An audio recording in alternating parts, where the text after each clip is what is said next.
ॐ जननीं शारदां देवीं रामकृष्णं जगद्गुरुं पादपद्मे तयो शित्वा प्रणमामि मुहुर्मुहुः। পুনর্জন্ম কেন ও কিভাবে? স্বামী সৎপ্রকাশানন্দ মহারাজের গ্রন্থ থেকে এই পাঠ চলছে। আমরা একদম অন্তিমে এসে উপস্থিত হয়েছি এই গ্রন্থের। গতকাল আমরা যে বিষয়ের আলোচনায় ছিলাম সেই বিষয়টি ছিল সবথেকে গুরুত্বপূর্ণ, আমাদের প্রত্যেকেরই জিজ্ঞাস্য যে একটা মানুষ কিভাবে জন্মায়। আমরা এর আগের পর্বগুলো মহারাজের ব্যাখ্যা শুনেছি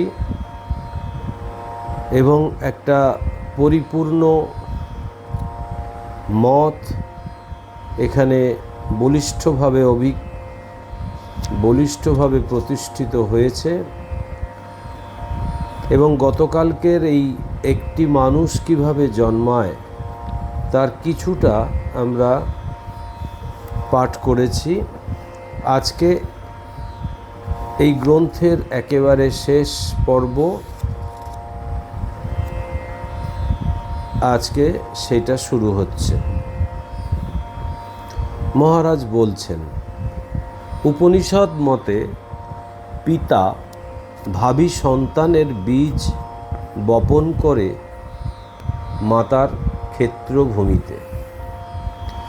ছান্দোগ্য উপনিষদে বলা হয়েছে, হে গৌতম, নারী সত্যিকারের অগ্নি। এই অগ্নিতে দেবতারা, ইন্দ্রিয়গণের অধিষ্ঠাত্রী দেবতারা তরল শুক্র আহুতি দেন। এই যজ্ঞ হতেই ভ্রূণের জন্ম। বৃহদারণ্যক উপনিষদে বলা হয়েছে, পৃথিবীতে পৌঁছে স্বর্গ হতে অবতরণের সময় তারা, যারা যজ্ঞ ও ধর্মানুষ্ঠান দ্বারা ইন্দ্রিয় চরিতার্থের জন্য স্বর্গপ্রার্থী, খাদ্যে ধান গম প্রভৃতির সহযোগে পরিণত হয়। তারপর তাদের আবার পুরুষের অগ্নিতে, পরে স্ত্রীলোকের অগ্নিতে আহুতি দেওয়া হয়। সেখান হতে তাদের জন্ম হয় যজ্ঞাদি করে অন্য অন্য লোকে যাবার জন্য। এইভাবে তারা চক্রাকারে আবর্তন করে যতদিন না তাদের মোক্ষ জ্ঞান লাভ হয়, যা তাদের পুনঃ পুনঃ জন্মমৃত্যুর চক্র হতে মুক্ত করে।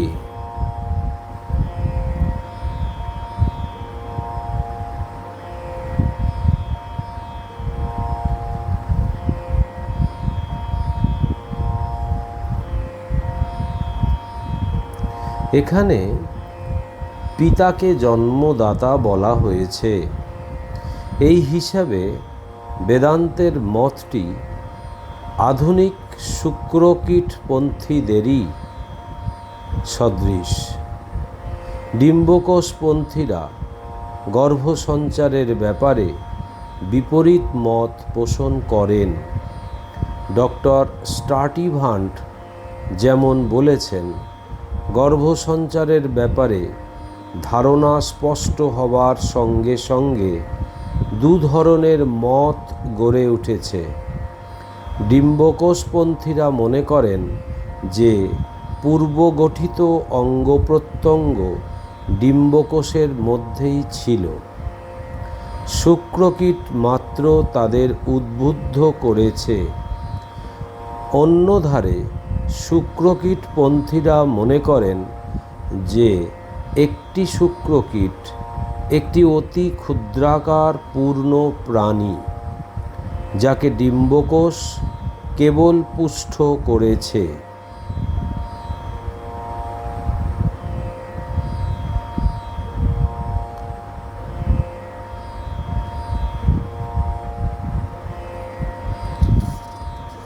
ঐতরেয় উপনিষদের ভাষায় দেহান্তর্গামী আত্মা পুরুষ দেহে যে শুক্র থাকে তাতে প্রথম গর্ভিত হন। শুক্র শরীরের সকল অঙ্গপ্রত্যঙ্গের প্রাণশক্তির সারাংশ, এবং এইটাই পুরুষ তার দেহে আত্মরূপে ধারণ করে। সে যখন তার স্ত্রীর মধ্যে এই শুক্র গচ্ছিত করে তখন সে তার জন্মদান করে, সেইটাই তার প্রথম জন্ম। সেই ভ্রূণ স্ত্রীর অঙ্গের সঙ্গে একাঙ্গ হয়ে যায়। এজন্য সে স্ত্রীকে বেদনা দেয় না। স্ত্রীর মধ্যে পুরুষের যে আত্মপ্রবিষ্ট হয়েছে, স্ত্রী তার পুষ্টি সাধন করে। পিতা পুত্ররূপে পুনর্জন্ম লাভ করেছে বলে গণ্য হয়। স্ত্রী পুষ্টি সাধনকারিণী হওয়ায় তারও পুষ্টির দরকার। স্ত্রী ভ্রূণকে পোষণ করে। জন্মের পর পিতা প্রথমে জন্ম সংক্রান্ত আচার অনুষ্ঠান দ্বারা সন্তানকে রক্ষণাবেক্ষণ করে। জন্ম হতে সন্তানকে রক্ষণাবেক্ষণ করার দ্বারা পিতা নিজেকেই রক্ষা করে, এবং সে এরূপ করে থাকে সৃষ্টির অবিচ্ছিন্নতা বজায় রাখার জন্য। এইভাবে সৃষ্টি চালু আছে। মাতৃগর্ভ হতে নিষ্ক্রমণ হওয়া তার দ্বিতীয়বার জন্ম। সে পুত্র যে তার পিতার স্বরূপ, তাকে ধর্মানুষ্ঠান কার্যে পিতার প্রতিনিধি করা হয়। পুত্রের নিজের অন্য অংশ অর্থাৎ পিতা তার কর্তব্য কর্ম শেষে এবং পরিণত বয়স হবার পর পৃথিবী হতে বিদায় নেয়। এইভাবে যাওয়া হতেই তার পুনর্জন্ম। এইটি তার তৃতীয় জন্ম। এই প্রসঙ্গে শঙ্করাচার্যের মন্তব্য: এ কি সত্য নয় যে দেহান্তর্গামী আত্মার দিক হতে পিতার শুক্ররূপেই তার প্রথম জন্ম? তার দ্বিতীয় জন্ম বলা হয় মাতার গর্ভে সন্তান হিসেবে জন্ম। এইবার সেই আত্মারই পুত্ররূপে তৃতীয়বার জন্মাবার পালা। মৃত পিতার জন্মকে তৃতীয়বার জন্ম বলা হয় কেন? সেই পুত্র তার পিতার মতোই তার ক্ষেত্রেও পুত্রের উপর দায়িত্ব ছেড়ে দেয়, এবং এই মর্ত হতে চলে গিয়েই পুনর্জন্ম লাভ করে। যা তার পিতার ক্ষেত্রে বলা হয়েছে তা পুত্রের ক্ষেত্রেও খাটে। পুনর্জন্মবাদ জীবনকে অর্থপূর্ণ করে। এই বাদ অতীতের ও ভবিষ্যতের পরিপ্রেক্ষিতে মানুষের বর্তমান জীবনের ব্যাখ্যা প্রদান করে। যদি জন্মেতে জীবনের শুরু হয়, মৃত্যুতে তার পরিণতি। যুক্তিমতে আমরা অতীত জীবনের অস্তিত্ব না স্বীকার করে ভবিষ্যৎ জীবনকে গ্রহণ করতে পারি না। ভবিষ্যৎ জীবনকে মেনে নেওয়ার ভিত্তি হল বর্তমান জীবনকে তার পূর্বজন্ম হিসেবে মেনে নেওয়া। প্রতিটি শিশু জন্মায় বিশেষ ধরনের মনের ও শরীরের গঠন নিয়ে। তাদের মধ্যে বিভিন্নতার সৃষ্টি হয় কী কারণে? ব্যক্তি সাধারণের মধ্যে জন্মগত প্রবণতার যে ভিন্নতা দেখা যায়, বংশগতি তার যুক্তিসঙ্গতভাবে ব্যাখ্যা করতে পারে না। একমাত্র পুনর্জন্মবাদই জীবনের অসাম্যকে সন্তোষজনকভাবে ব্যাখ্যা করতে পারে। ব্যক্তিবিশেষের সমৃদ্ধি ও দুর্দশা, অপারগতা ও উৎকর্ষ, জ্ঞান ও অজ্ঞান, উন্নতি ও অবনতি এসব নির্ভর করে তার নিজের অতীত জীবনের চিন্তাধারা ও কর্মের উপর। বাইরের কোনো শক্তি, পিতামাতার পরিচয় অথবা দৈব বিধান বা অদৃষ্ট, এদের কেউই এই বিভিন্নতাগুলির জন্য দায়ী নয়। মানব জীবনের মূল হিসেবে পুনর্জন্মবাদ বংশগতি ও নিয়তি উভয়কেই বাতিল করে। এই মতবাদ মানুষকে আত্মবিশ্বাসী করে।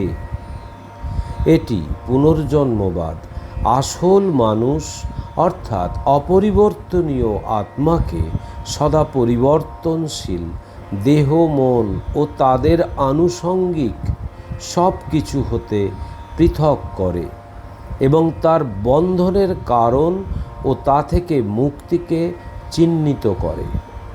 মানুষের ব্যক্তিত্বে শরীর, মন এবং আত্মা এই তিনের পারস্পরিক সম্পর্ক বিষয়ে জ্ঞানলাভই আত্মনিয়ন্ত্রণের চাবিকাঠি। এই তিনটি উপাদানই পরস্পর পৃথক তবে ঘনিষ্ঠভাবে সম্পর্কিত। একটি অন্য দুটির কোনোটি হতে জন্ম নিতে পারে না বা কোনোটির সঙ্গে অভিন্ন হতে পারে না। জীববিজ্ঞান মতে বংশগতি ও পরিবেশ কোনো ব্যক্তির জন্ম ও বিকাশের প্রধান হেতু। এ দুটির মধ্যে বংশগতি মূল। জীববিজ্ঞানীরা এই দুইটি হেতুর বাইরে অন্য কিছু থাকতে পারে বলে মনে করেন না। তাদের দু একজনের অবশ্য হয় বংশগতি নয় পরিবেশ, এরূপ চিন্তার বিরুদ্ধে মত পাওয়া যায়।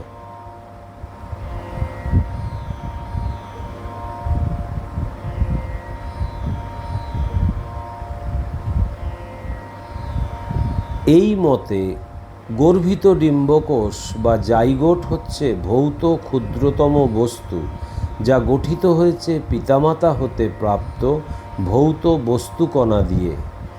এই উৎস বস্তুকে মানুষের জন্ম ও বিকাশের কারণ বলার অর্থ হচ্ছে ভৌত বস্তুর মৌলিক সত্তাকে সমর্থন করা। এ প্রায় এই বলারই সামিল যে মানুষের আত্মা ও মন স্থূল বস্তু হতে জন্ম নেয়। ওরূপ একটি মত সমর্থন করা যায় না। ভৌতিক প্রক্রিয়া দিয়ে ভৌতিক আলো তৈরি হতে পারে, জ্ঞানের আলো সৃষ্টি হতে পারে না।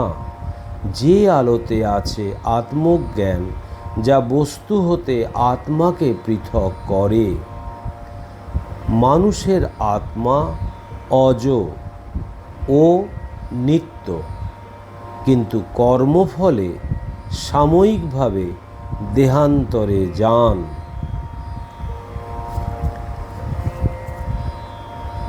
এই অদ্ভুত সুন্দর যে গ্রন্থ পুনর্জন্ম কেন ও কিভাবে,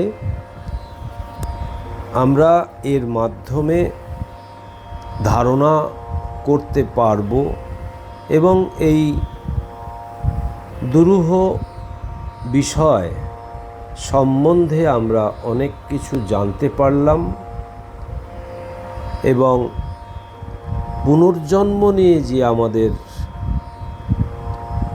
অনন্ত জিজ্ঞাসা এবং সংশয়, সেটা এই গ্রন্থের মাধ্যমে কিছুটা হলেও আমাদের ধারণা পরিষ্কার করে নিতে পারব। ওম নিরঞ্জন নিরঞ্জনম নিত্যম অনন্তরূপম ভক্তানুকম্পাধীতবিগ্রহং বৈ ঈশাবতারম পরমেশমিড্ডম তং রামকৃষ্ণং শিরসা নমাম্যহম। শ্রীরামকৃষ্ণার্পণমস্তু।